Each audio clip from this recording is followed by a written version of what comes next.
ये भागवत शास्त्र है, इसका मात्र एक लक्ष्य है, आपके हृदय में भक्ति ज्ञान वैराग्य की स्थापना हो जाए। जरा टटोल के देखो, इनको स्थापित होने देना चाहते हो? है? हाँ, डरते हैं। बोले भक्ति तो ठीक है, इन दो को तो थोड़ा अलग ही रखो। है? ध्यान रखना, ये श्रीमद् भागवत है। इस श्रीमद् भागवत में सर्वत्र तीनों को एक साथ दिखाया गया है। भक्ति की स्थापना होगी तो ज्ञान और वैराग्य की भी स्थापना होगी। डरना नहीं। भक्ति की स्थापना होगी तो ज्ञान और वैराग्य की स्थापना हुए बिना नहीं रहेगी। तब तक निश्चित रहो संसार के लोगों, जब तक भक्ति तुम्हारे हृदय में नहीं आती। और यही पहचान है हम भगवान के हैं कि नहीं, भगवान के भक्त बने कि नहीं। एक ही कसौटी है हमारे जीवन में, ज्ञान और वैराग्य आया कि नहीं। और यदि नहीं तो संसार के लोगों को दिखाने के लिए, अपने अहम का प्रदर्शन करने के लिए, मूर्खों के बीच में आप भक्तराज बनकर के भले ही डोलो, इससे कुछ होने जाने वाला नहीं। अब नारद जी ने कहा कि महाराज बात तो कुछ समझ में आ रही है, आप बताइए इसके लिए हम क्या करें। कहा कथा सुनो। बोले कौन सुनाएगा? कहा हम सुनाएंगे। अच्छा तो आप कहां सुनाओगे, स्थान बताइए। बोले देखो हरिद्वार में उसी के पास एक बहुत सुंदर आनंद वन है। हाँ, वहां पर यह कथा कही जाएगी। भक्ति ज्ञान और वैराग्य को तुष्ट करने के लिए। अब तो महाराज नारद जी ने सब जगह सूचना करा दी। सभी ऋषिगण वहां पर आ गए। भृगु वशिष्ठ च्यवन गौतम मेधातिथि देवल देवरात परशुराम विश्वामित्र इत्यादि सभी ऋषि आ गए। यहां तक गंगा यमुना नदियां अपने सुंदर सुंदर स्वरूप से, वन पर्वत, बड़े बड़े अरण्य, और देवता भी आ गए। इनको किसी ने निमंत्रण नहीं दिया और आकर के चुपचाप बैठ गए। देवताओं ने एक दूसरे से कहा देखो एक बार धोखा खा चुके हैं, कथा सुनना है तो बोलना नहीं,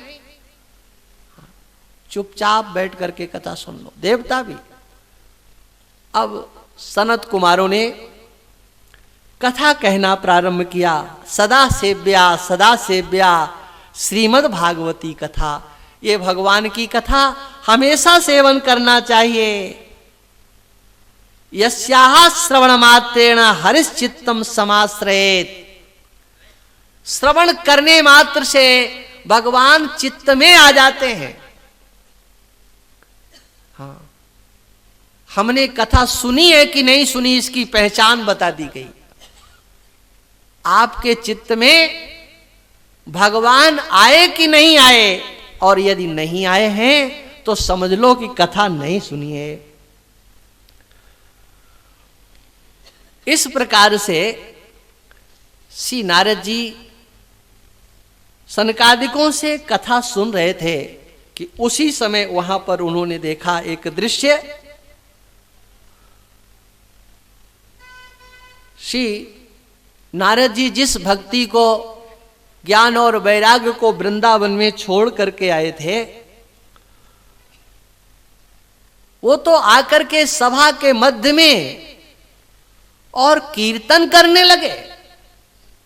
श्री कृष्ण गोविंद हरे मुरारे, हे नाथ नारायण वासुदेवा, तीनों के तीनों कीर्तन करने लगे। अब कोई बीच में आकर के कीर्तन करने लगे तो कथा तो बंद ही करनी पड़ेगी। सनकादिकों ने कहा, भक्ति देवी आपका स्वागत है, हे ज्ञान हे वैराग्य आइए आपका स्वागत है। भक्ति देवी ने कहा, स्वागत तो कर रहे हो, बैठने की जगह तो बताओ, हम बैठे कहां। सनकादिकों ने कहा, आपका स्थान सुरक्षित है। कहां सुरक्षित है? बोले देखो, ये जो श्रोता है ना, कथा सुन रहे हैं, इन्हीं के हृदय में आसन लगा लीजिए। इसलिए आप लोग कथा जरा सावधानी से सुनना। नहीं समझे? यदि ढंग से कथा सुनोगे तो ये तीनों आपके हृदय में आकर के बैठ जाएंगे। हाँ, इसलिए संसार के लोग कथा भी सुनते हैं तो जरा हिसाब से सुनते हैं, सुन लें, लेकिन ये तीनों तो दूर ही रहे, इनको नहीं बैठने देना चाहते हैं। क्यों? इनसे डर लगता है कि ये अगर बैठ गए तो फिर आगे का काम कैसे चलेगा। ऐसा हो, आप लोग भले ही नहीं डरते हैं, आपने बड़े बड़े महापुरुषों का सत्संग किया है, लेकिन प्रायः करके लोग डरते हैं। एक भीलवाड़ा के सज्जन थे, तो एक बार ऐसी चर्चा आश्रम में चल रही थी, तो उन्होंने कहा कि आपका ये वेदांत तो अच्छा है, ठीक है, समझ में भी आ रहा है, लेकिन महाराज अगर पूरी तरह से हमारे समझ में आ गया तो फिर हमारी इस कोठी का, हमारे दुकान मकान, इसका क्या होगा ये बताओ आप पहले।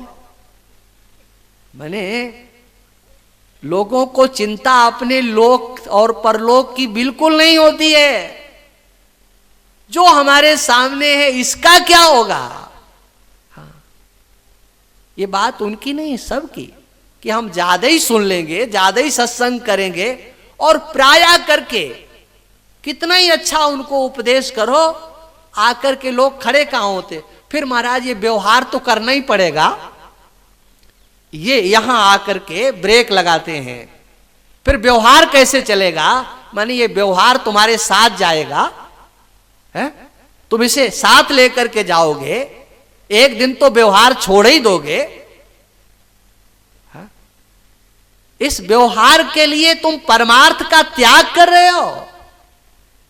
ये संसार किसी के साथ नहीं गया है, आपके भी साथ जाने वाला नहीं है। भक्ति देवी को आश्वस्त किया, भगवान की कथा सुनने वालों के हृदय में आप विराजमान हो। श्री नारद जी ने सनकादिकों को प्रणाम करके कहा, हाँ भगवान, ये तो आपने एक नया चमत्कार कर दिया। मैंने छोड़ा था इनको वृंदावन में, कथा हुई हरिद्वार में, और ये तीनों के तीनों स्वस्थ हो गए। माने ज्ञान, वैराग और भक्ति, इन तीनों को स्वस्थ करने के लिए, स्वस्थ माने सुखी करने के लिए भगवान की कथा का आश्रय लेना चाहिए। भगवान आप कृपा करके बताएं, आपकी इस कथा से क्या संसार के लोग भी इसी प्रकार से स्वस्थ हो जाएंगे? क्या उनके भी अंतःकरण शुद्ध हो जाएंगे? क्या उनका भी व्यवहार शुद्ध हो जाएगा? सनकादिकों ने कहा, निश्चित उनका अंतःकरण शुद्ध होगा, विचार शुद्ध होंगे, व्यवहार शुद्ध हो सकता है, और परमात्म तत्व की प्राप्ति भी हो सकती है। महाराज आप कृपा करके ये बताओ, कौन कौन प्राणी इस भगवान की कथा से शुद्ध होंगे? तो सनत कुमारों ने कहा, देखो किसी भी प्रकार से डरने की जरूरत नहीं, जान में अनजान में जितने भी पाप बने हो, भगवान की कथा से वो सब पाप नष्ट हो जाएंगे।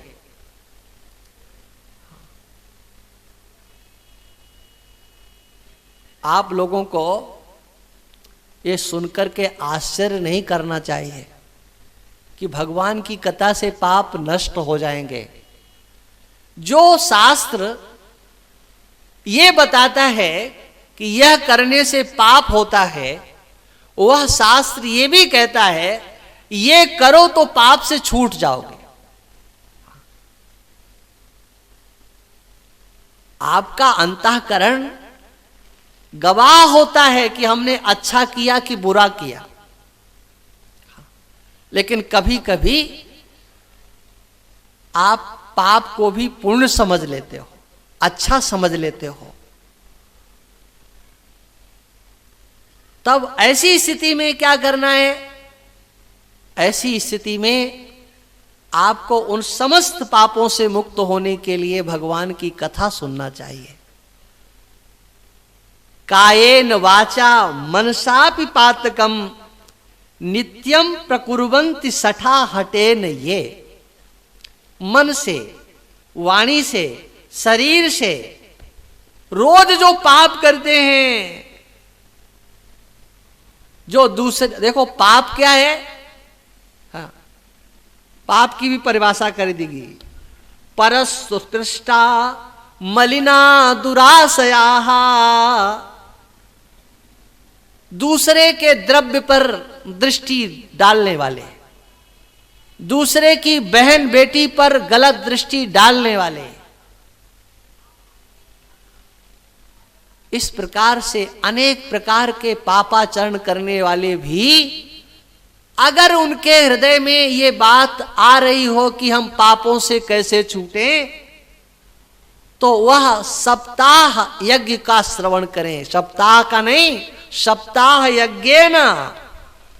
ये जो सप्ताह है, ये यज्ञ है। मैं पहले ही निवेदन करके आया, ये कौन सा यज्ञ है? ये ज्ञान यज्ञ है। इस ज्ञान यज्ञ से, सप्ताह यज्ञ न माने सप्ताह ज्ञान यज्ञ न, इतना और जोड़ना पड़ेगा। और इसी की गर्जना तो भगवान कृष्ण ने अर्जुन से की 4थे अध्याय में। नहीं ज्ञानेन सत्सम पवित्रमिह विद्यते। अर्जुन, ज्ञान के समान पवित्र करने वाला और कोई दूसरा नहीं। और यहां तक अपि चेदसि पापेभ्यः सर्वेभ्यः पापकृत्तमः। अर्जुन, यदि तुम अपने को पापियों में सर्वश्रेष्ठ, सबसे बड़ा पापी समझते हो, तो भी एक बार इस ज्ञान रूपी नौका पर आकर के सवार हो जाओ। सभी पापों से, इस जन्म के, पिछले जन्म के जितने भी पाप हैं, उन समग्र पापों से मुक्त हो जाओगे। ब्रजनम संतरिष्यसि, अति शीघ्र। हाँ, देखो नौका से पार करने में कुछ देर लगती है। नौका पर बैठ गए, क्या पार हो गए? हाँ, अरे चलाना पड़ता है, चलाने वाला नहीं हो, बैठे रहो, कितने दिन में पार हो जाओगे। लेकिन भगवान कहते हैं इस ज्ञान रूपी नौका पर बैठ मात्र जाओ। सर्वम ज्ञान प्लवे नैव ब्रजनम संतरिष्यसि।